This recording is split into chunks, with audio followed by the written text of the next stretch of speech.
Well, hello there, and welcome back for more Advent of Code. So today we are continuing where we left off last time. Oh, actually, no. Today we are, well, that's not the page that I wanted to go. It should be adventofcode.com. So yeah, I got to finish day 16, but I don't think I will be uploading the videos of those sessions because, well, it took me a long while. They were in total like 5 videos with almost 7 hours in total of me like suffering trying to get this to work, and I actually couldn't get it. I only get the answer to part 1 on my own, and then looked up online for inspiration, let's say, for part 2, like after I don't know how many sessions of trying. So yeah, in the end I ended up sort of copying or stealing another solution, a very elegant one done in Python, but I don't think I could have come up with that by myself. So I'm glad I sort of stole that. But anyway, hopefully day 17, so I don't know if I will upload that. But I want to carry on and trying these things, so hopefully day 17 won't be as hard as day 16. Let's take a look. And look at the drawing here. It seems like we are indeed inside of the volcano. That's very cute. So day 17. Pyroclastic flow. Oh, that sounds very like a volcano. Something will explode or erupt, I guess. Let's see what this is about. So your handheld device has located an alternative exit from the cave for you and the elephants. The ground is rumbling almost continuously now, but the strange values brought you up. The strange valves, sorry, bought you some time. It's definitely getting warm in here, though. The tunnels eventually open into a very tall, narrow chamber. Large, oddly shaped rocks are falling into the chamber from above, presumably due to all the rumbling. If you can't work out where the rocks will fall next, you might be crushed. The 5 types of rocks have the following peculiar shapes, where hashtag is rock and dot is empty space. Okay, so we have sort of very Tetris looking rocks falling over us. Well, not Tetris, because this one has 5 squares, and this one also has 5, so they are not tetrominos. I don't remember what is the general name for like tetrominos are the pieces of Tetris, because they are composed of 4 squares, and they are all the combinations of that. Dominos are of course composed of 2 squares, and things like pentominos are 5, but I do not remember the general name. So tetrominos.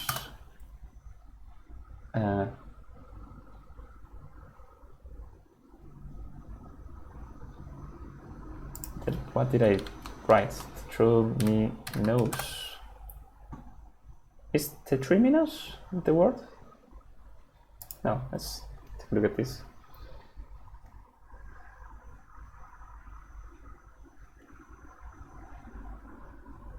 Tetrominos, like dominos and pentominos, are a particular type of polyomino. Okay, so the general name is polyomino. Today I learned something.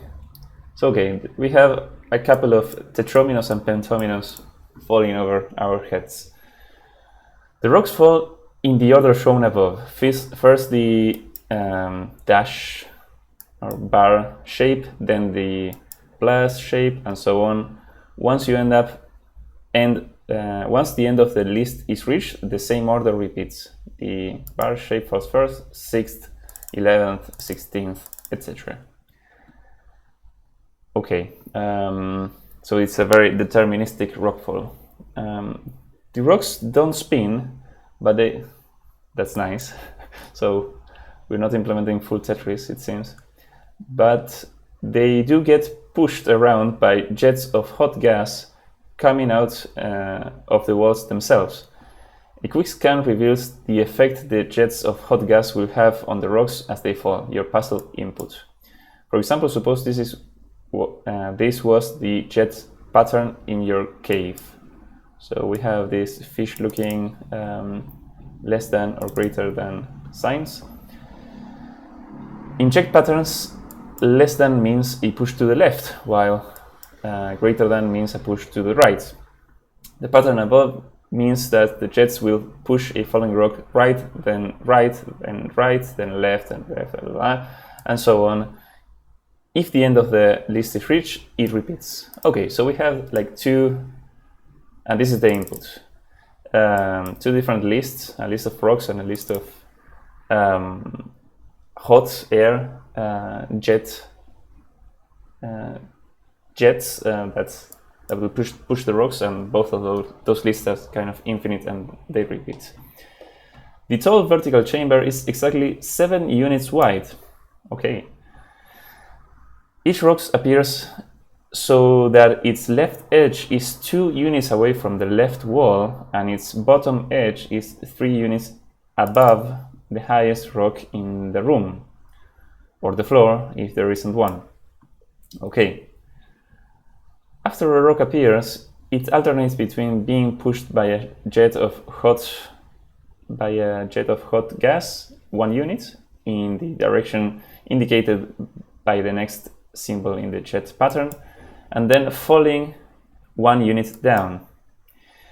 If any movement would cause any part of the rock to move into the walls, floor, or a stopped rock, the movement instead does not occur. If a downward movement would have caused a falling rock to move into the floor or an already falling rock, the falling rock stops where it is, having landed on something. Okay, and a new rock immediately starts falling. Sorry. So okay, so it's kind of like Tetris, except that instead of you moving the pieces falling, you have jets of hot air or hot gas moving them in a deterministic pattern. Drawing falling rocks with at and stopped rocks with hashtag the jet pattern in the example above manifests as follows. So the first rock begins falling. We have this bar piece. Jet of gas pushes rock to right. Rock falls 1 unit, so now it's 2 from the bottom. Jet of gas pushes rock to right, but nothing happens, yes, because the chamber is narrow. Falls 1 unit more, then pushes right, nothing happens. Falls 1 unit, jets of gas pushes rock left, okay, and then falls 1 unit, causing it to come to rest there. And then the next one starts being 3 units above the last one and 2 to the left, okay. And then this thing falls, okay, and it then ends up here.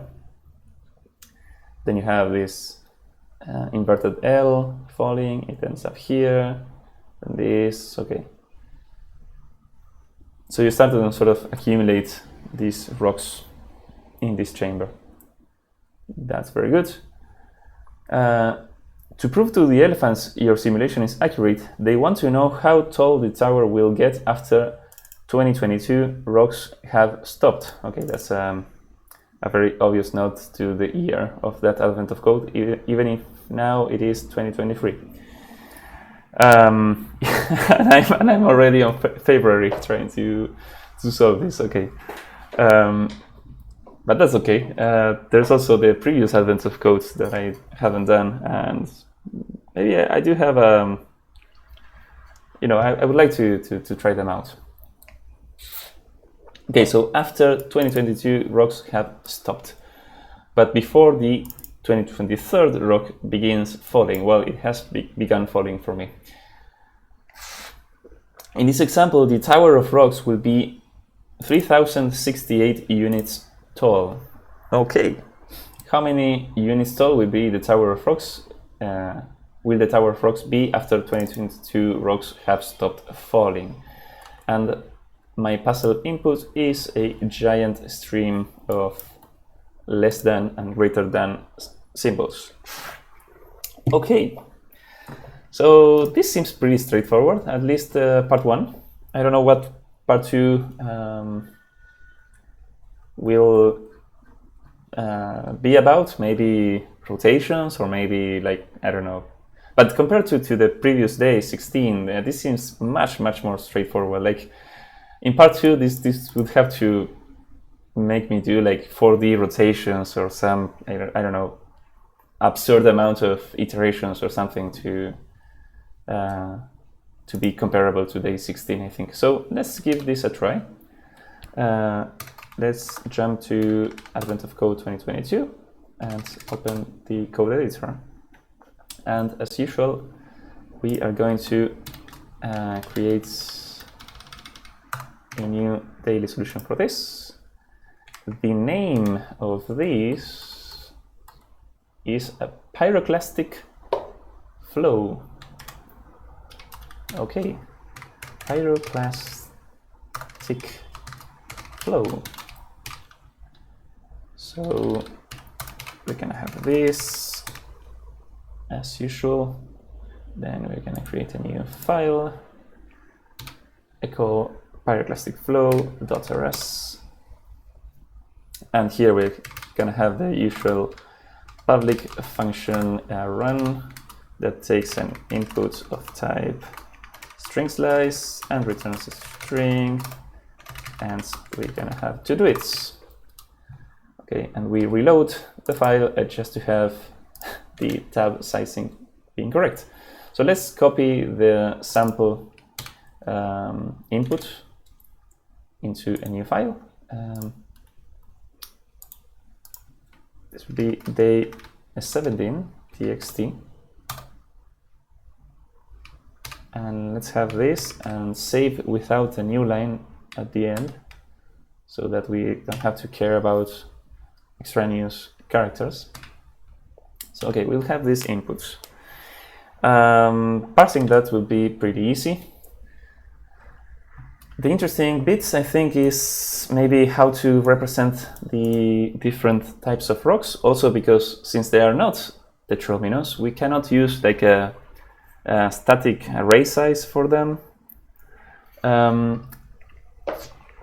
Part of me wants to do something like having like a, parsing these things from a constant, like say I don't know, const rocks be a string with these, but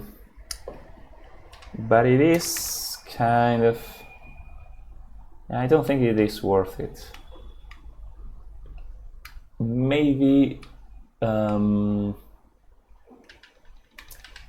so how are we going to represent this? The tall chamber, I think, could be just an array of rows that we can keep growing while we need to drop each new rock.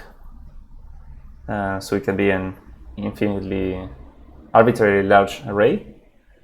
And well, actually, since the chamber is just 7 units wide, we could even make it like be each row could be represented by 1 byte, because we have like 8 bits to represent the rock, and that's more than enough. But let's not think about premature optimizations. But yeah, something like an arbitrarily large array would be nice for, or sorry, a vector would be nice for the chamber. And for the rocks, I'm thinking about just having pairs of coordinates for them. So let's do something like copy this. Well, can I? Well, let's do it something like this, even this, and let's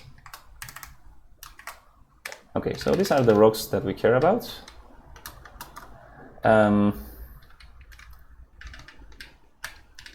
Yeah, let's just represent these things as pairs of coordinates. So we can have a variable for each kind of rock, and then put them into, like, make an iterator out of them and cycle and make it a cyclic iterators to have you know, this sort of circular list behavior. So let's say let's rock, I don't know how to call these things, maybe we can come up with clever names, but let's do the easiest thing possible. So also we can make these pairs of coordinates be, I don't know, x and y coordinates, and start at 0, 0. So since the chamber goes from bottom to top, I think it will make more sense to have the bottom be 0, and then have the vector grow up. So falling rocks would go from high numbers to low numbers when falling. And we can have these coordinates be something like this. So this is for pairs. Let's say something like this, and then a rock 2 could be, well, what would this be? The top one would be 0, 1, then we would have 1, 0 would be x1, and y shouldn't be 0 here. So again, 0 would be the bottom, then 1, then 2. So this would be 2.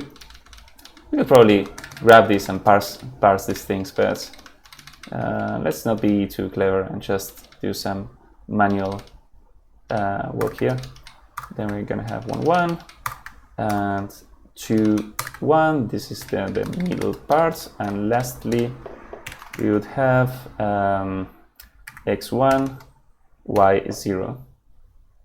Okay, that is good. Then we have something sort of similar, but the first one is gonna be 2, 2, then 2, 1, and then we can have, well, again, a 0, 0, 1, 0.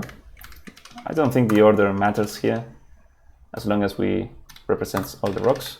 And of course the names of these rocks should be accounted for. So this is a rock 2 and rock 3, and then a rock 4 comes along. So what is rock 4? It's going to be 0, 0, 0, 1, 0, 2, 0, 3. Okay. And lastly, rock 5, which would be the square piece in Tetris. This would be 0, 0, 0, 1, 1, 0, and 1, 1. So unless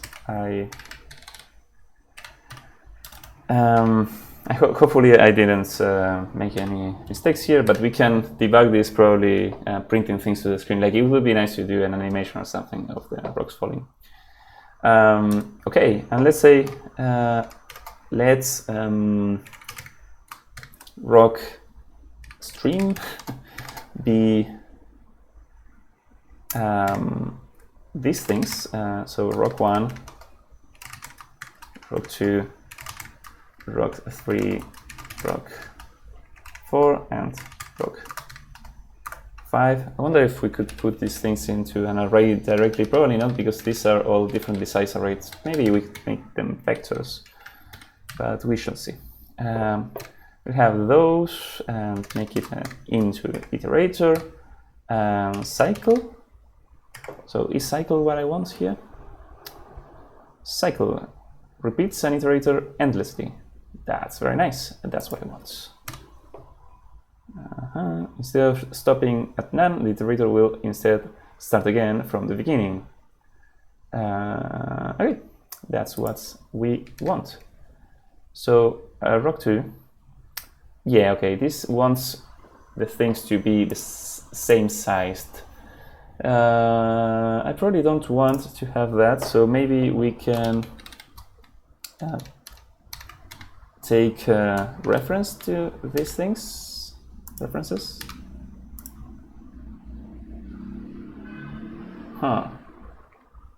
Well, can we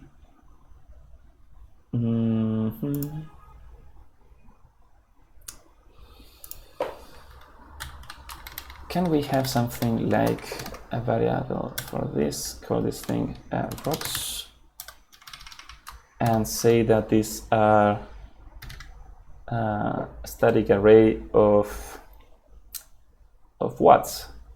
Of slices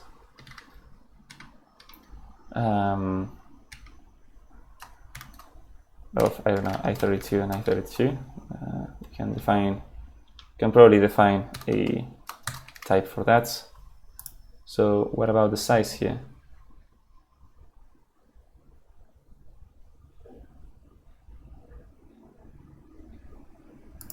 Okay, just hardcode this. Okay, now it likes it. That is fine. Okay, let's assume that the rock stream is fine.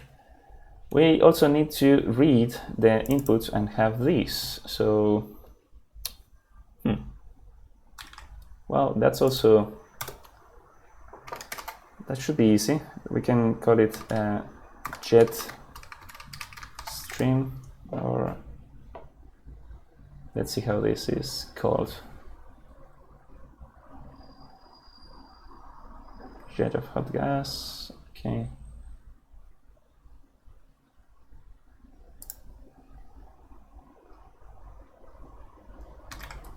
Yeah, well, instead of stream, I think we could call these things iterators, and they're gonna be mutable because we need to advance these things. But this should be the input. Then maybe we could use characters, I guess, for this, and cycle them. And yeah, that would be it. And then we're going to iterate the 2022 steps that the elephants want. And well, we also need to have some way of some data structure for the map. Let's say let mute. How was this thing called? Chamber. An empty vector to start with.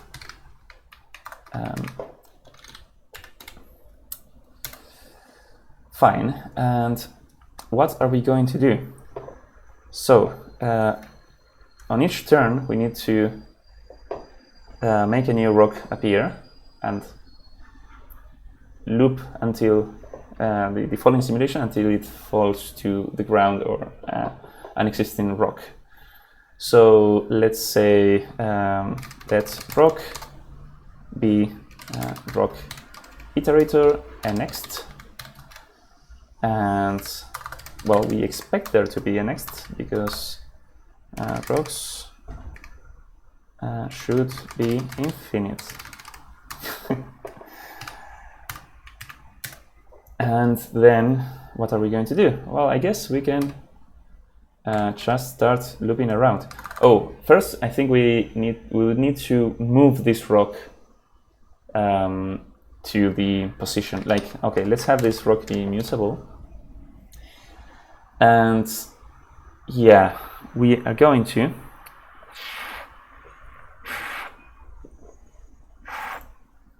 what are we going to do? Well, we could say for xy in rock. Let's do well, no, in rock mutable iterator. So xy here should be the coordinates, and they are immutable. So the x coordinate, we need to increase it by 2, because it has to appear 2 to the left. And the y coordinate, we have to increase it by what?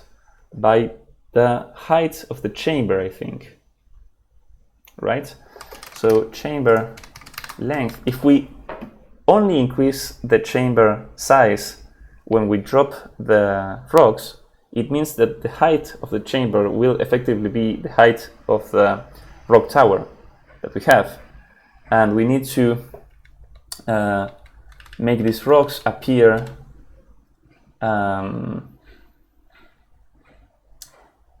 like 3 units above that. So will be enough to say chamber length plus 3. So let's imagine that at first the chamber length will be 0. So this probably doesn't know, type annotation is needed. This is gonna be a vector of what? Well, we could have something like type row be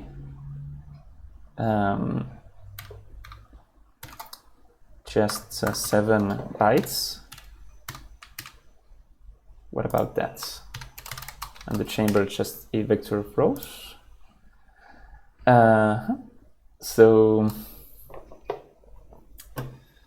and I would prefer to have these things be I32s to have it easier to do maths on them.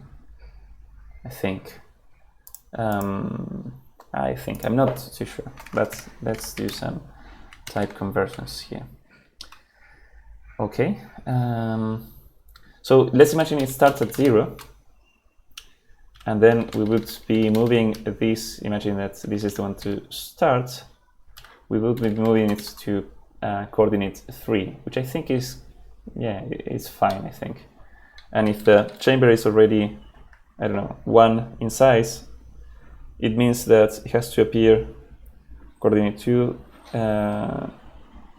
So after this rock has fallen, for instance, which is just a bar, the chamber will be 1 unit tall, and that is, the first coordinate is 0. So the next rock should appear at 1, 2, 3, coordinate 4. So yes, I think this this calculation does make sense.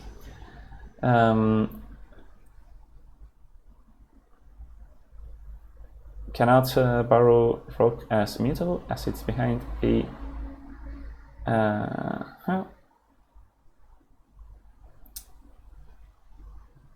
we have to probably clone it. Yes. We can make this rock iterator. This is an int iterator. Probably not. Let's iterate them, but cloned. Yeah. So a cloned iterator that copies the rocks. Right, so rock here should be a mutable. No, but what we want is, what do we want?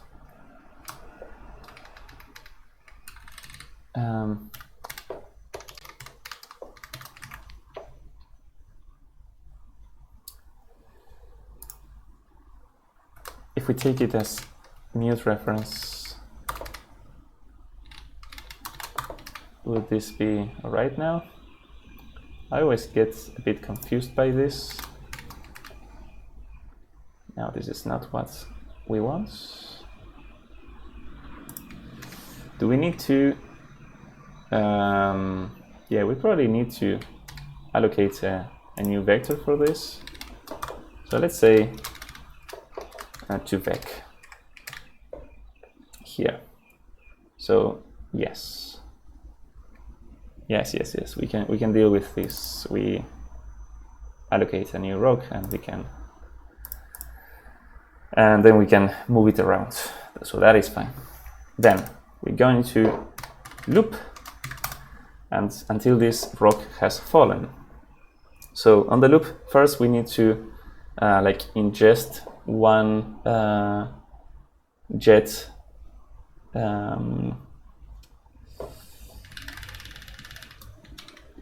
one hot gas jet, and why does it complain here? It doesn't need to be mutable, but we are iterating over it. I think it does. Oh no, the rock iterate. Okay. So let's say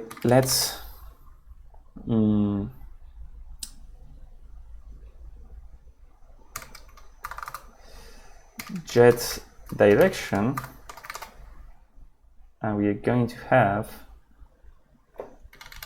well, hot gas jet is gonna be this jet iterator next, and we are expecting one because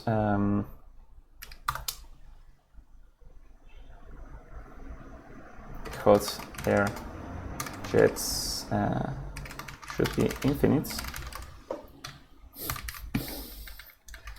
And what is this? This is a character. So let's say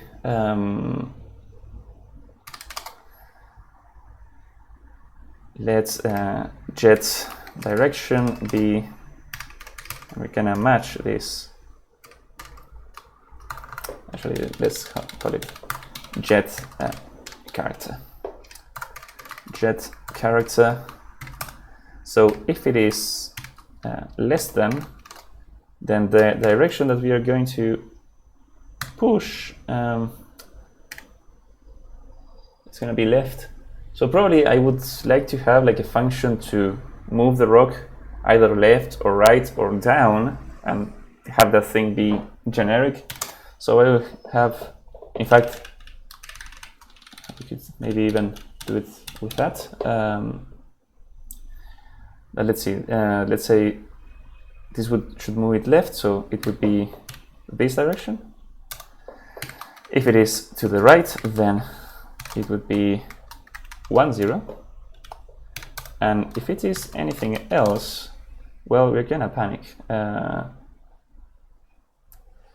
Unreachable. And let's say unexpected character.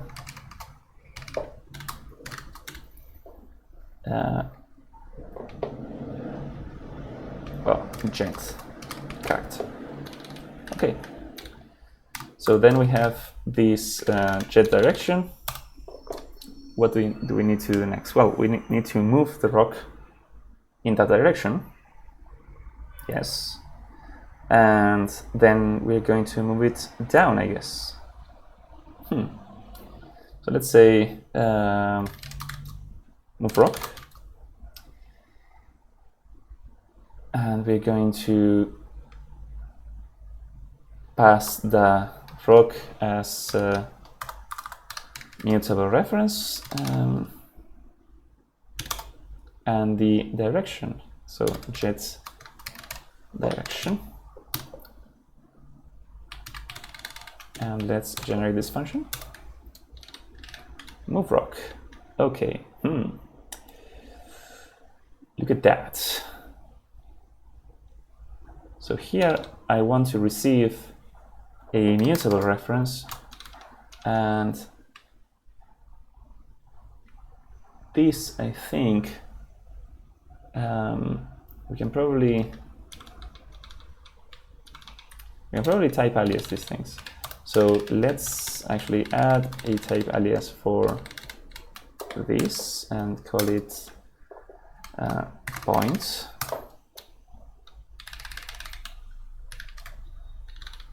Then the rock, okay, will be a slice of points. We can also have the point here. can maybe even alias this to a rock, but that might be a bit too much. And this shall return, I don't know what it will return, because when we're moving left or right, we want to first check if we can move, like if it doesn't collide with anything, and then move it. We also need, we will need to also pass the chamber here. That's also important. But when we are moving down, I would like to have this function tell me if we have reached the bottom and we should stop moving the rock. So maybe this thing could return a boolean, I think. And we will also need the chamber. So yeah, let's say that the chamber will be a slice of rows.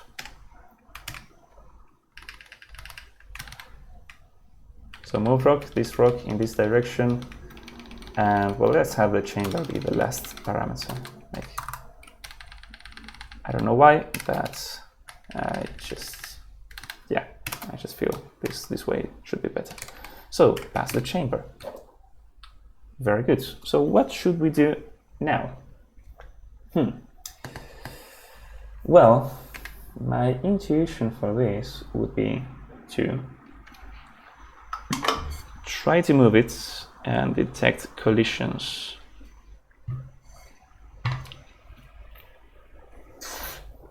So we can have something similar to this. Well, actually, this is not a jet direction. This is the difference in xy that we want to move, and we're gonna have something. This is gonna be the end of it. So x plus vx and y plus vy. Yes, and you don't like this. We are probably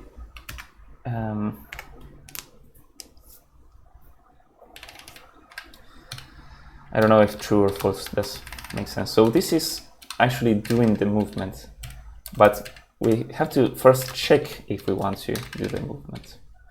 So another alternative to this could be to copy the rock, move the copy, and if it doesn't collide with anything, like return the copy, or like move the copy into the rock itself and be done with it. That might even be easier, but I don't know. Let's do for x and y in rock iterator. So if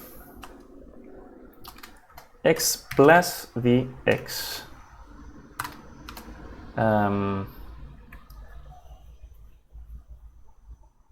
what do we want to check?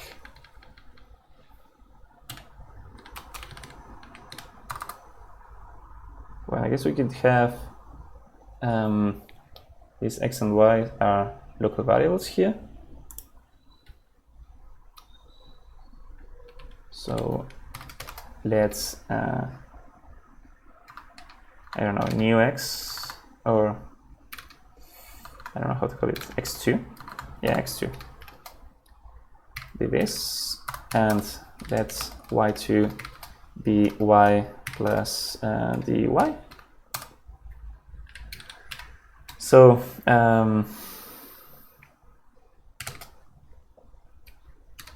if x2 is less than 0, or x2 is more than 7, this is out of bounds, and then y2, I guess we only care of it being less than 0.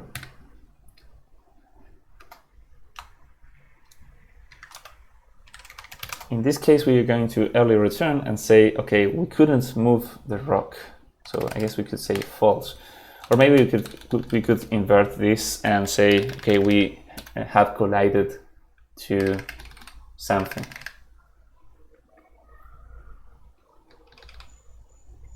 But well, let's say that we return false in this case.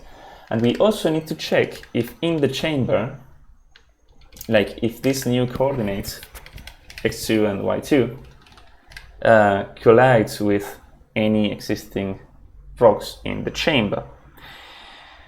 So how do we do that? Well, we could probably say here we have checked bounds for x and y. Chamber get, I guess, y2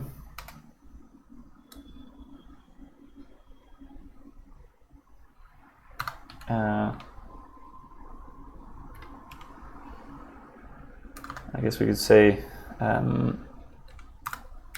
unwrap or if it is out of bounds.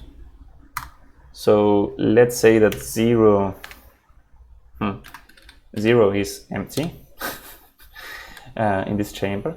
Oh no, actually this is yeah, I don't know if it is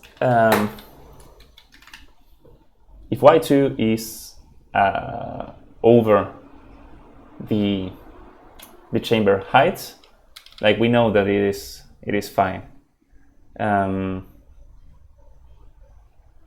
Yes.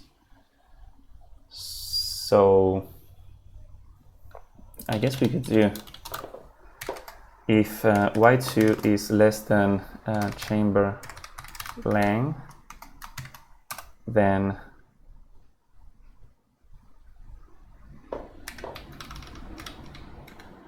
well, maybe and chamber y2 and then just access this. So if it is falling inside the existing chamber, like if we are above, it means that we are, you know, the chamber is infinitely tall. So if we are above, we don't care, we are not colliding.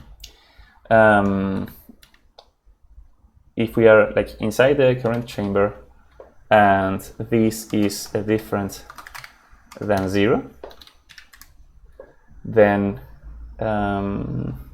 we are colliding. So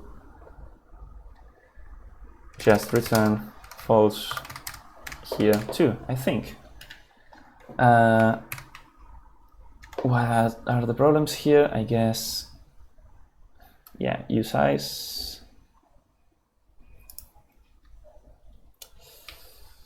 We can do, so we know that it is already positive. So yeah, a little bit of type conversions here. And x2, we also know that it is positive. Okay. And what about these? What is the problem?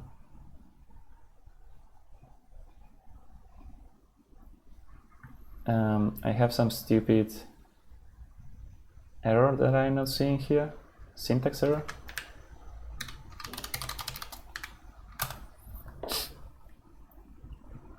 Not interpreted as comparison. Ah, it's interpreted as generic arguments. I wonder why. Maybe some parentheses. Okay, yeah. Parentheses made it happy. Okay, not the most beautiful bounce checking or rock checking, but I think is fine. So okay, I think we can safely move rocks this way. So we are moving the rocks left or right. If it doesn't collide with anything, it then gets moved. That's very good. And then we can say let's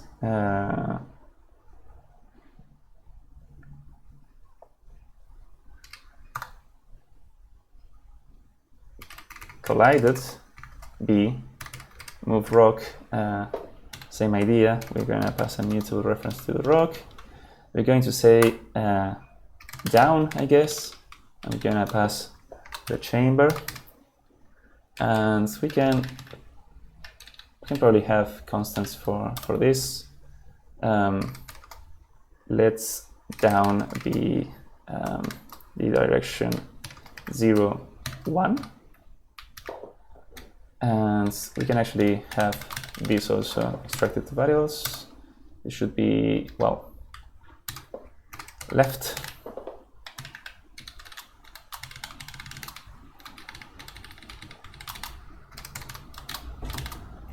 Left and right.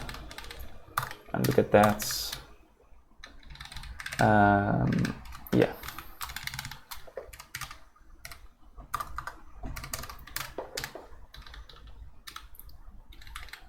Well, it collided if it couldn't be moved, so it should be like this. And if collided, then we are going to, how do we call it? Like make the rock permanent.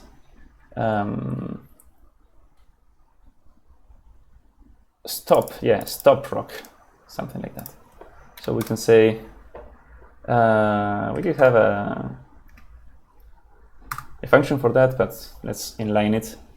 We should stop the rock at this position that it's currently in. So I guess we can do same thing as before for x, y in rock iterator. Let's do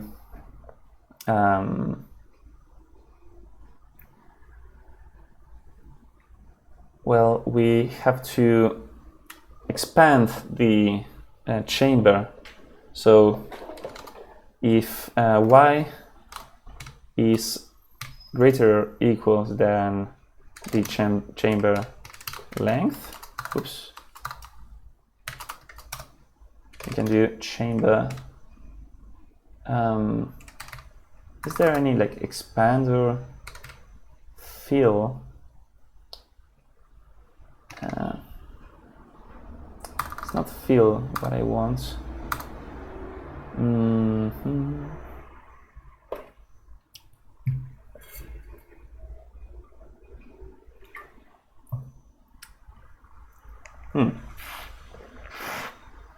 I guess we could say something like while this is the case, chamber push an empty row. So default. Can we do something like that?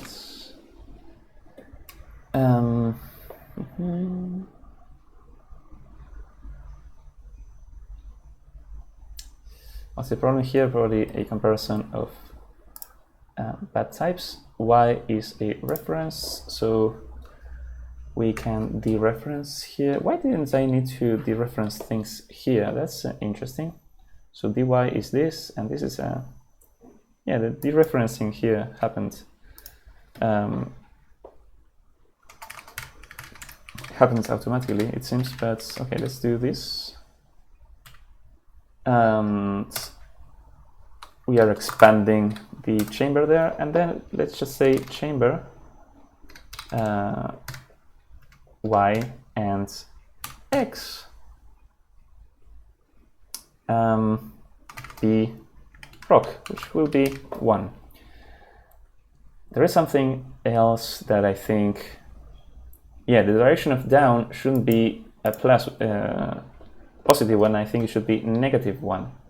Yes, because we want to decrease the heights.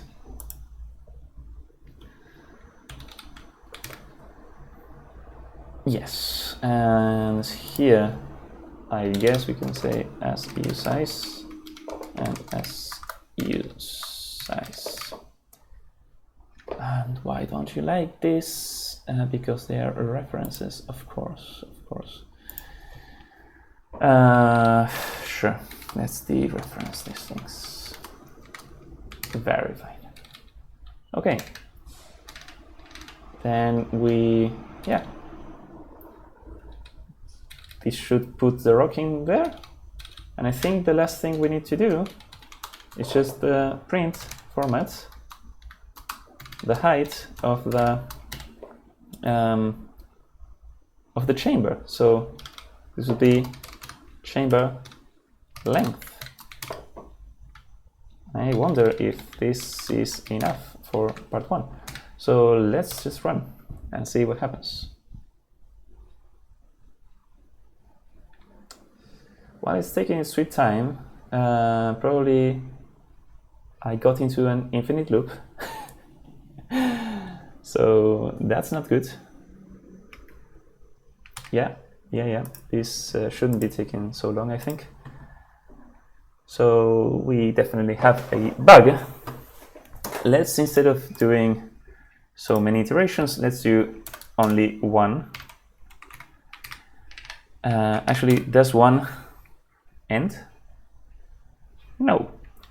So we do have an infinite loop. So let's maybe print the rock. Println. I think there is a debug macro. Yes, look at that. We can probably print the rock like this. Well, maybe not.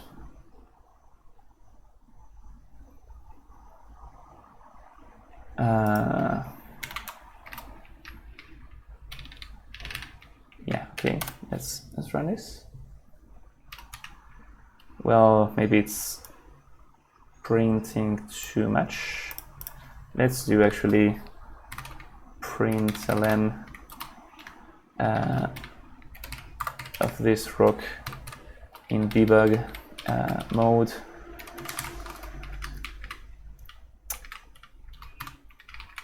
Okay, let's run now. So the rock doesn't seem to be moving.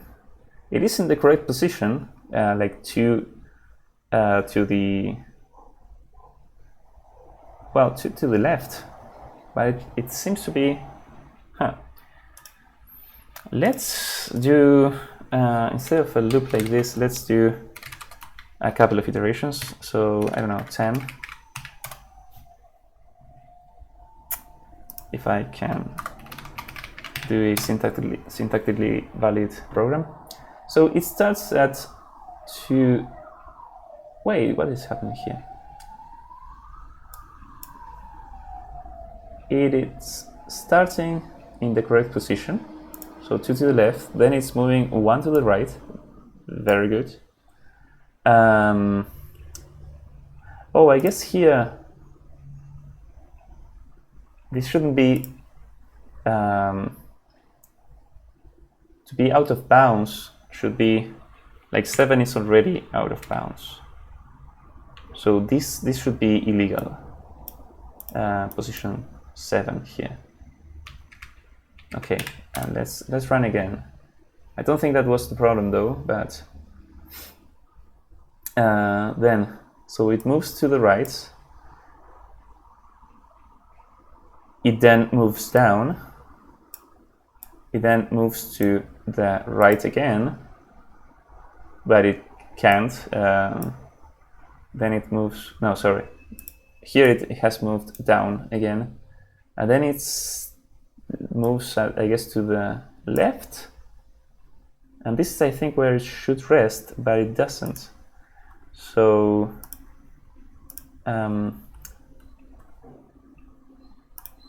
that is interesting.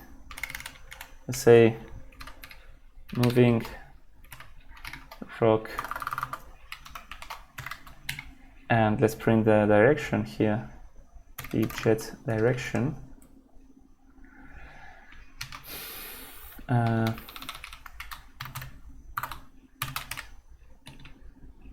And then let's say println collided down.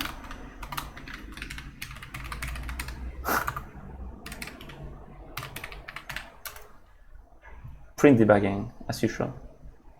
Okay, so far it hadn't collided down, but then it says true after this. So if it yeah, we have to break out of the loop. Yes, infinite loops are a thing. So yeah, we have to break out of this. Come on. Yeah, okay, it's doing. Okay, let's go back a little bit before the printings, before changing this, before this printing, and before this breaking, and up to here. This is the condition for which we have to break this otherwise infinite loop. Let's run now again. Well, out of bounds, the length is 7, but the index is 7. That's interesting. So we might be... yes, this thing. This was doing out of bounds things. All right, 3068, was that the correct solution? Yes, it was. Very nice. Let's try then with the actual input. Where is this? No, not day 16, I want day 17. Paste and no end line. Let's save like this. And let's run. Well, is this the correct solution, the correct answer? Let's try it out.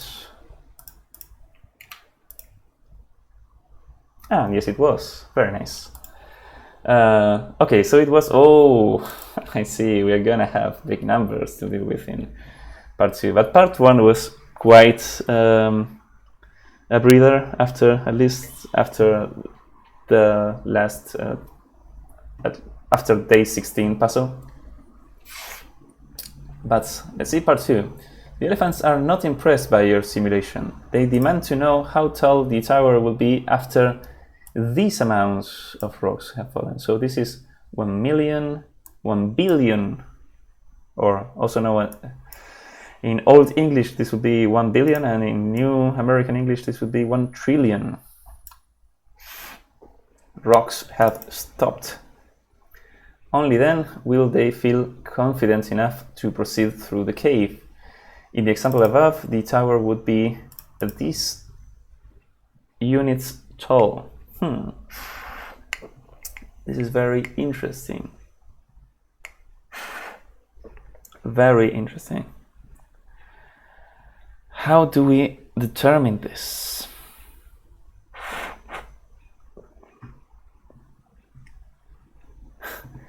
Because if we go up to that number, like, it's gonna take a long time, I think.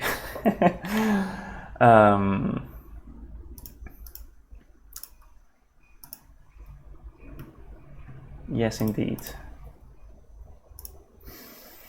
And it's also going to occupy a lot of memory. That's another thing. Like 1 billion is, even if we do 1 byte per row, 1 billion is 1 gigabyte, and then 1,000 billion or a trillion is a terabyte, which I don't have enough memory for that. So that's a no-go. What could we do otherwise? I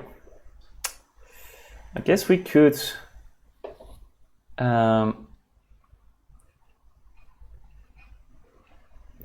try to detect some repetitions in the patterns of rocks. So let's see something. This thing is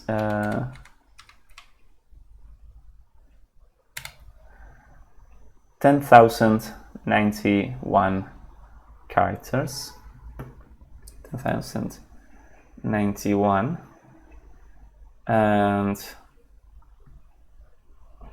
the sample input was 40. So what I'm thinking is maybe we could try to detect if at any point we get to like a flat surface, like like the last rock is completes the topmost row in the chamber, then it acts like a floor, that thing. And in that case, we could clear all the chamber and just save the height that it had, and well, continue on forwards. So that's one alternative.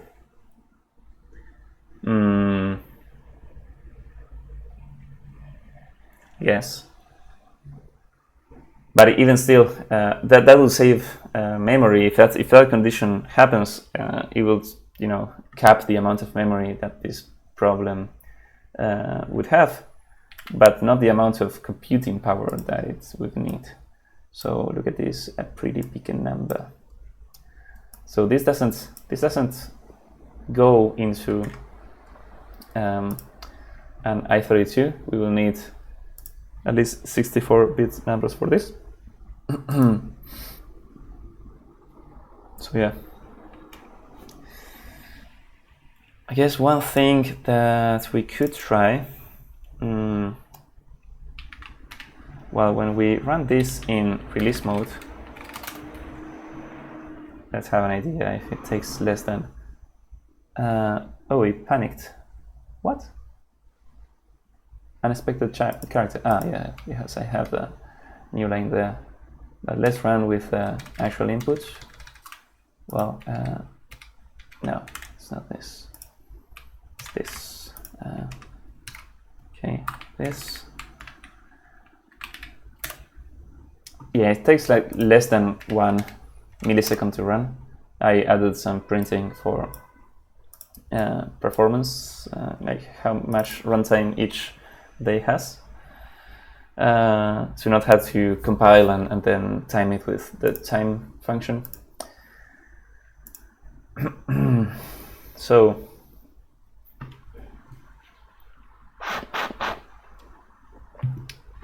yeah, let's see.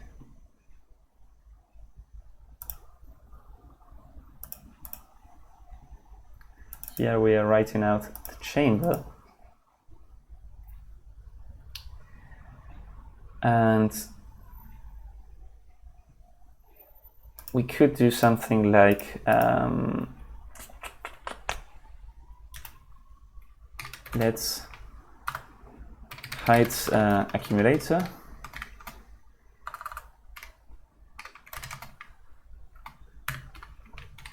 of type U64, and we can have something like, okay, let's go up to, well, before doing this, maybe I can add this as the part 1 solution, because this is a valid part 1 solution.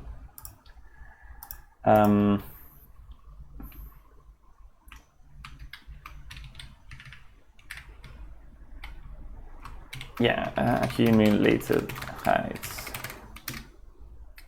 and let's be immutable. We're going to go up to this ginormous number.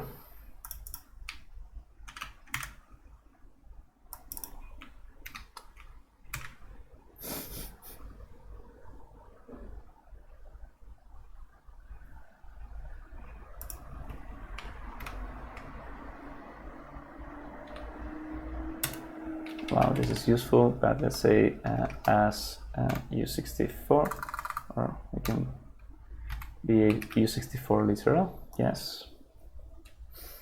Very nice. Wait, is this the same number that we had? Oh yeah, it is. 1 trillion. So here it would be nice to print. So if the topmost row, so chamber at chamber length -1. So if this row is all rocks, we could have like names for this one and this 0. Yeah, I don't know. Let's can say const rock is a 1. So this would be asking if this is a rock, and okay.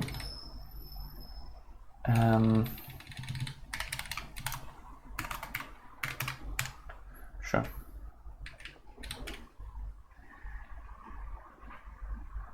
If this is equal, I guess, to an array of 8 rocks, no, not 8, 7 rocks, then what? Well, I want to know. Println top row is filled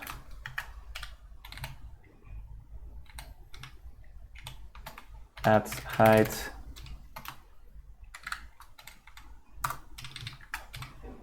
and we'll have a chamber length. Let's see if we run this. Well, we don't have any of those prints. I wonder if I broke something with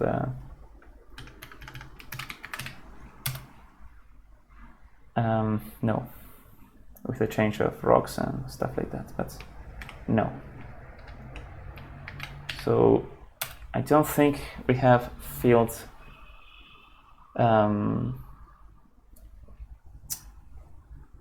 filled rows at any point.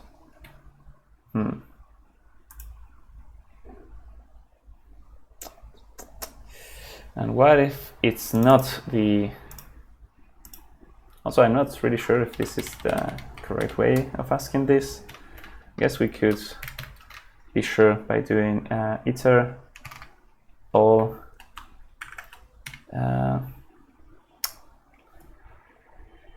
I don't know, tile equals rock, and this tile as a reference, yes. Oh, we are not running in release mode. We can run in release. If at some point it doesn't seem like it.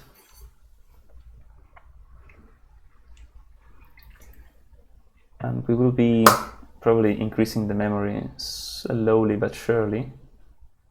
Yeah,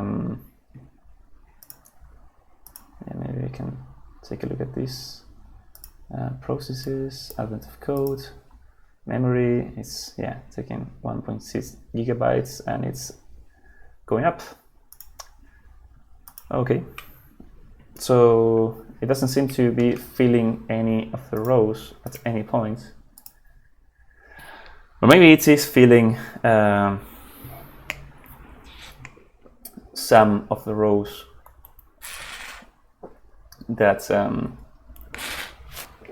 where this rock has fallen. So maybe instead of doing this, we could check for every, so for y2 in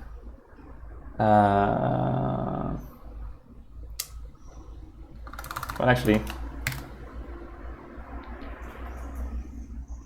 when we do this, I guess we could be asking there. Let's move this if here. So if chamber at this y as u size, blah blah blah blah, at y equals at y. Let's see, because maybe, oh yes, there are some fields. Interesting. There are quite a few of them, field rows. They are not the topmost, but there are some. So what does that mean?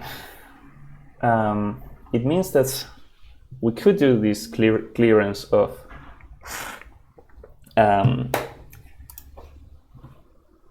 the how do you call it, the chamber down this like below this thing, but then the access of the chamber is be a bit trickier. But even still, you can see that we reached something like 18 million. I don't think this is still like something that we could do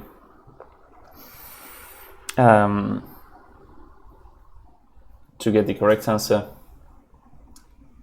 you know, in a timely fashion. We won't run out of memory if we clear that thing, but we might never get the answer, or it might take too long. So the other thing that I was thinking of is we could try to remember, have some like pattern recognitions, let's say, of when we know that a chunk of because we know that the rocks repeat and the jets of air repeat. The jets of air, they are a whole lot of them, 10,000. So maybe we can see if after a repetition of those 10,000, you know, we have the same pattern of rocks.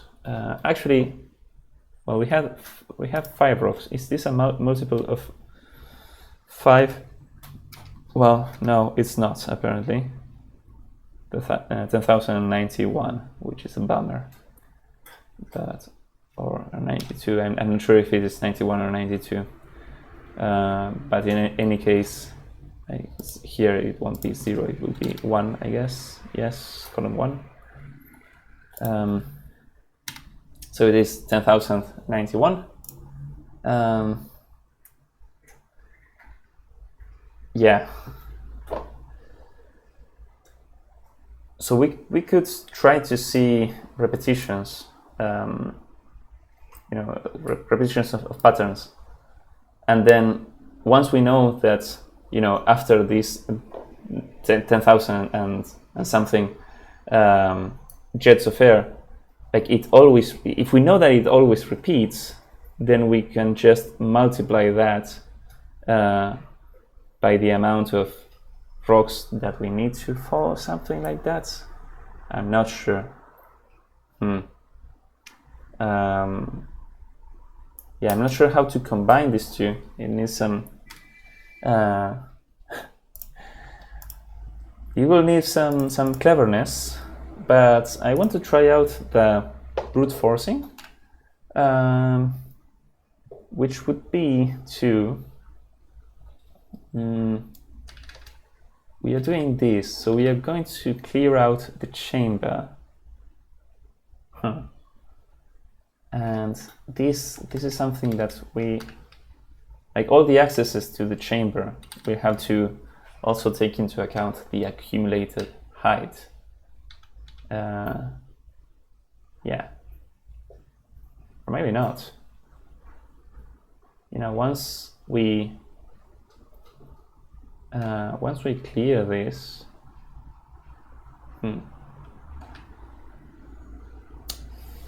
once we clear this, I think we might get away by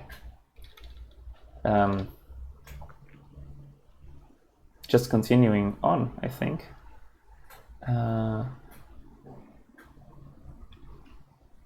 So let's see, let's try. Here we are putting the rock on the chamber. After we have put it, we could, I guess,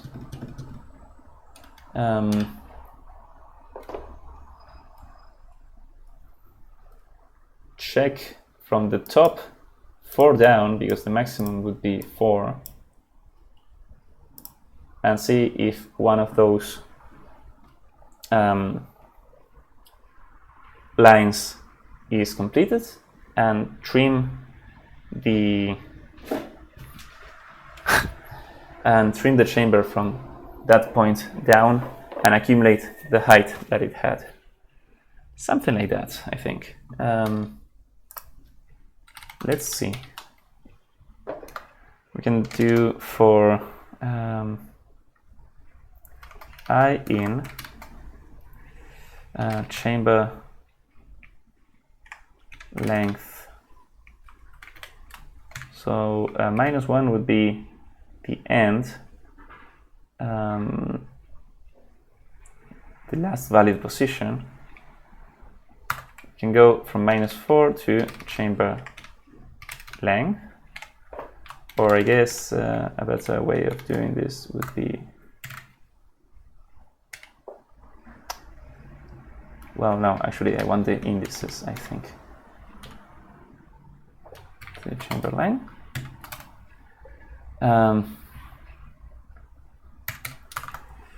If chamber at y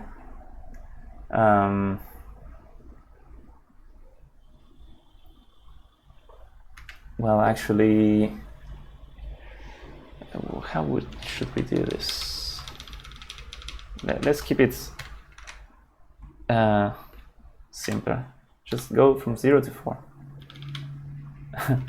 And we're going to do chamber at chamber length minus y minus 1, I guess. From 1 to 4. Don't need the -1 here. Yeah, if this is all empty, so rock, it's all rock, then what are we going to do? I guess we could say accumulated height. We're gonna accumulate this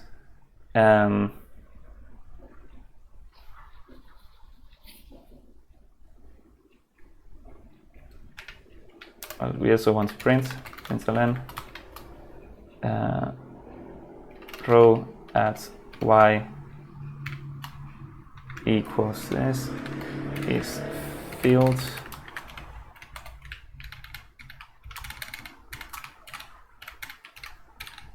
okay, accumulated height, I guess, plus this. Is this correct? No, probably it needs +1 or something, because let's say the chamber is just 1 tall, and this would be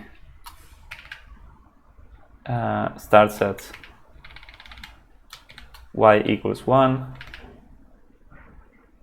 Actually, this would probably access out of bounds access on the first iterations, so we need to know this.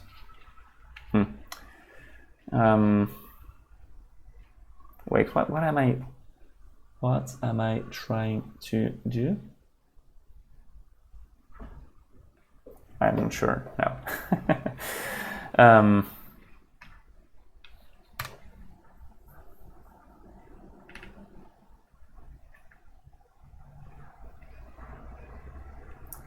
Yeah, so we have the y. I guess one thing that we could do is do something like, let's mute min y equals, I don't know, usize max, and max y is this, and then we can say min y is min y minimum y as usize, and max y is max y as usize. And you don't like this because it's a reference, of course. I like it, so we can go from min y to max y inclusive, I guess, and chamber at y, row at y equals y is filled, and let's for now just print this. And actually, let's go to 2022 for now and see if there are some filled rows in here. Yes, there are quite a few. There are quite a few filled rows. That's interesting. That is very interesting.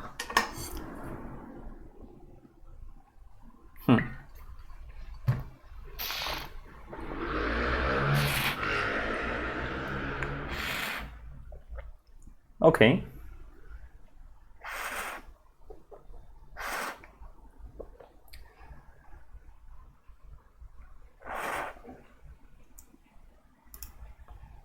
So we have that. We have some field rows for 2022. So let's keep that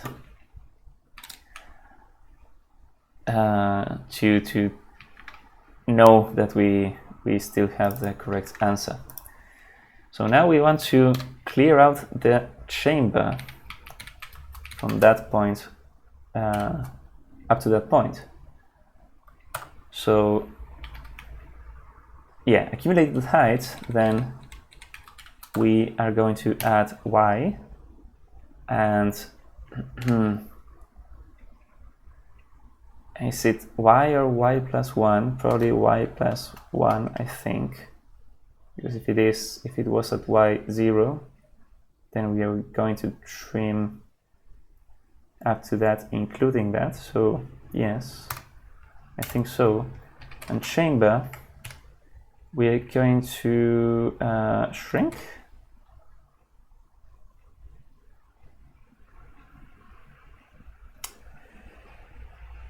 Shrink to, I don't know if this is what I want.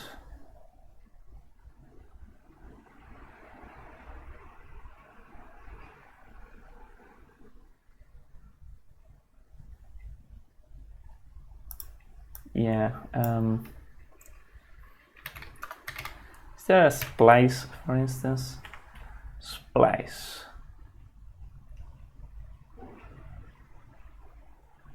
Yeah, I want to splice from 0 until this y and replace with nothing. Can we have like an empty iterator? So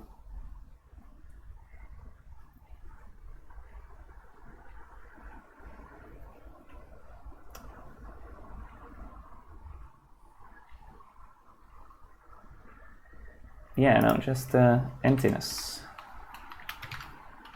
I don't know if you like this. Yes, you sort of do. This thing is probably not U64, so it can be. It totally can. So yeah, we will have that, and we have trimmed the chamber, and after that I guess we just continue on as normal. So here I think I would like to break out of this loop. So we trim it here, don't need to keep trimming. And here we're going to put the chamber length plus the accumulated length or accumulated height. And this shall be, well, as U64 here. Okay, let's run this. And look at that. We have, well, we can print this and also print new chamber size is chamber length.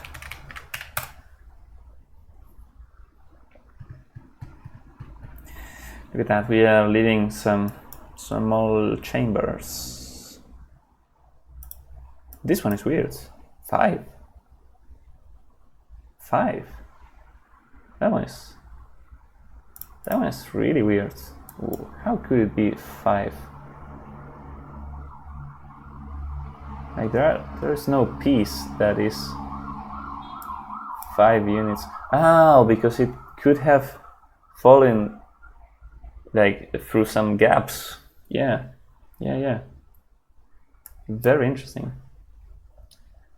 So the pieces never complete the topmost row. That is interesting. But yeah, the calculation seems to be doing fine for 2022. So I guess we can remove the sprints and we can, what else can we do? Well, let's try out the actual trillion iterations. I mean, I have no real hope that this will finish, but just in case they do, let's do something. Let's print. Here we are going to do the same. We're gonna have this be just I. So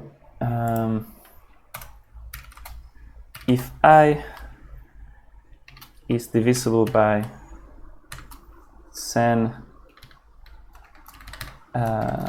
billion, yes, then, well, if this equals 0, then we're gonna print simple dots. Of course, you don't like this because you're expecting a string. Fine. Let's see if we see dots or not. So 10 billion. We see no dots being printed. Is this inside the correct loop?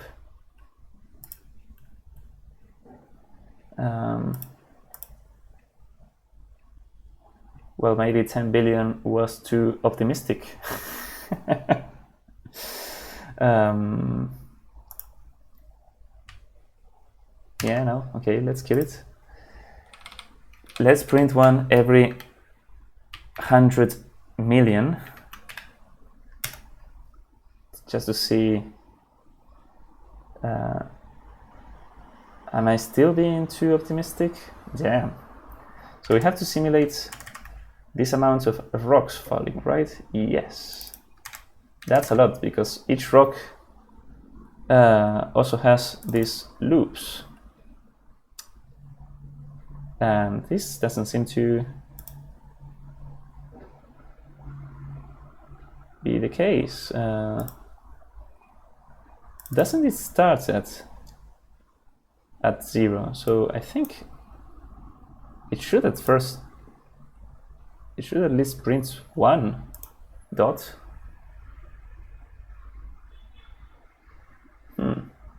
Interesting. Am I doing something really stupid here? Like if we do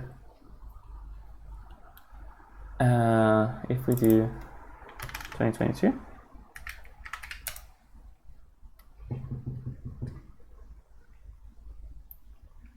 Yeah, we see 1 dot here. Ah, the print is probably buffering stuff. Damn. Okay. Let's print line then. Just a little dot every 100 million. Still, we don't see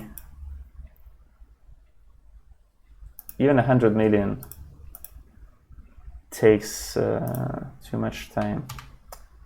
Dang it. Let's print every million. But we need a million. That's look at that. We need a million of these. So how long are they taking? Like 1, 2, 3, 4, 5, 6, 7, 8. Like they are going like 2 or 3 per second. So we are going to need a million divided by 3 seconds, which is a whole lot. Like if we do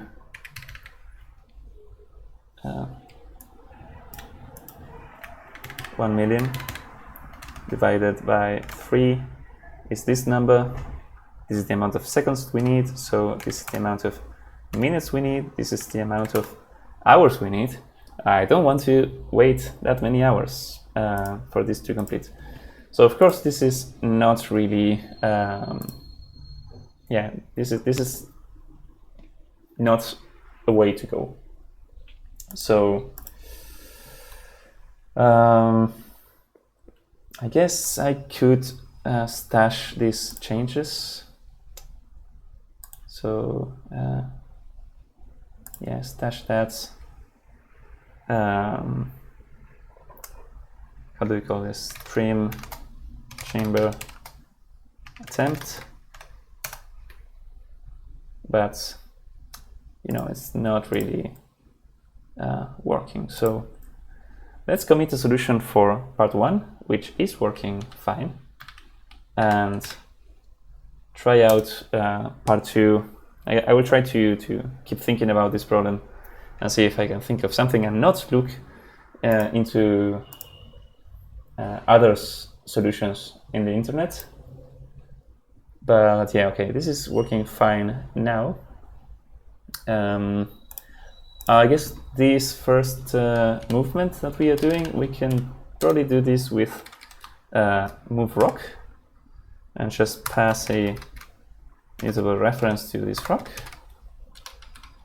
And here the direction that we want to move is 2 to the left, and chamber length like this up, yes, and the chamber, which shouldn't really be needed in this case. Yeah, we can run now, still get the same answer. That's good. I wonder if there are some things that we could maybe improve here.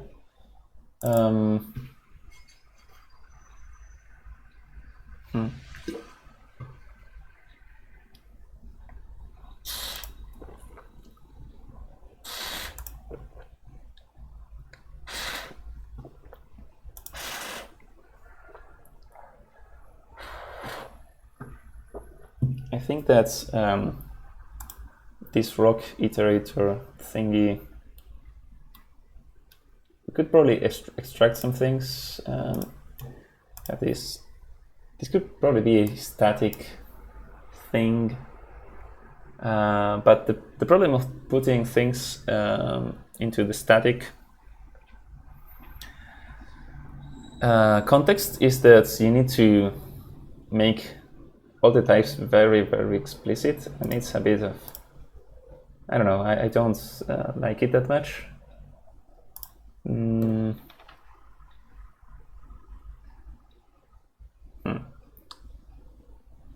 could also probably do an array of this. Huh. I wonder if we can maybe just do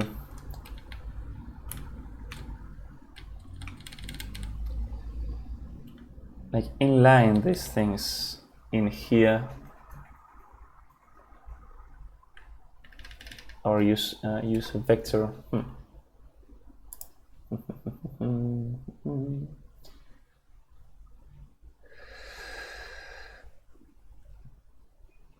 Probably not, but let's try. Let's try.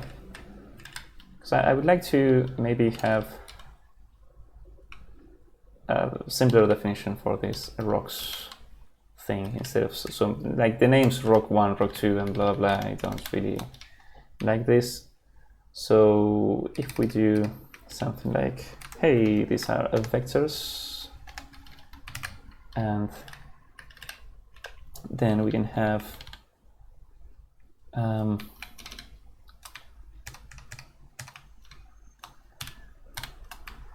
these, and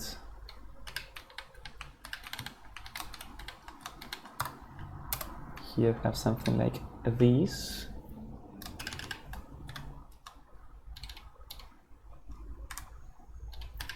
Wow, if I can program.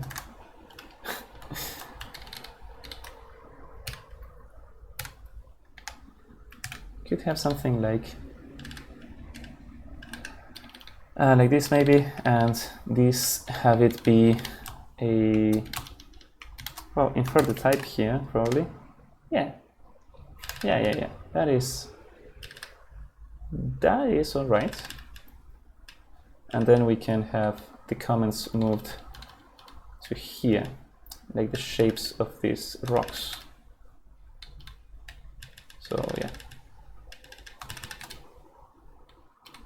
Some of the different rock shapes. And now it's not like the rocks have explicit names. And I'm pretty sure that these vecs were necessary, because if we don't have them, yes, this thing will expect that. And if we want to take references to this, I think well, actually, this does allow it. Maybe we can have like references to slices of point. Oh, you do like this. But I wonder, why isn't there any lifetime problem here? Because these things, shouldn't this be temporary? I wonder where this storage is being put. But I like that. And let's see if it still works. Yes, it does. Okay, very nice. Very nice. I like it.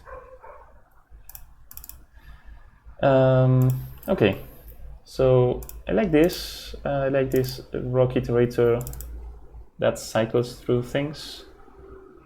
I wonder if I need to do the into iter thing instead of like just iter.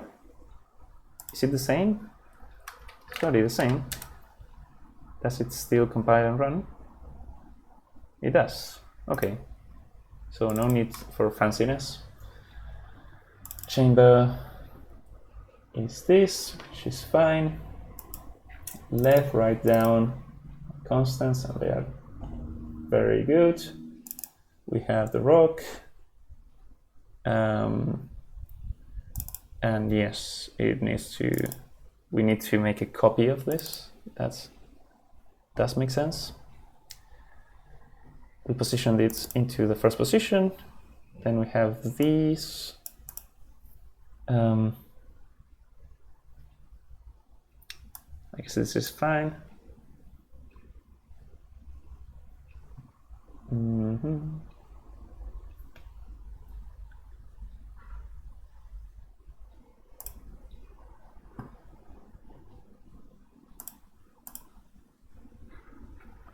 Let's say should stop because it cannot move, then cannot move down. We expand the chamber. Oh, okay, this looks quite alright to me for a part 1 solution. Then the move rock is this. Yeah, okay.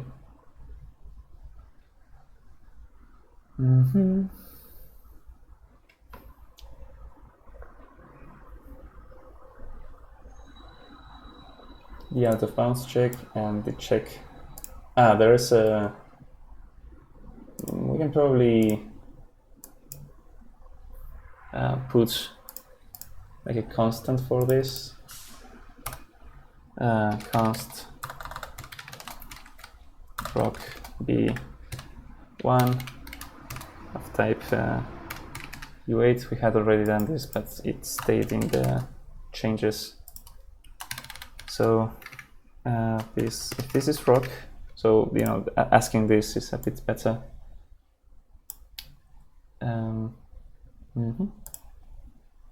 Okay.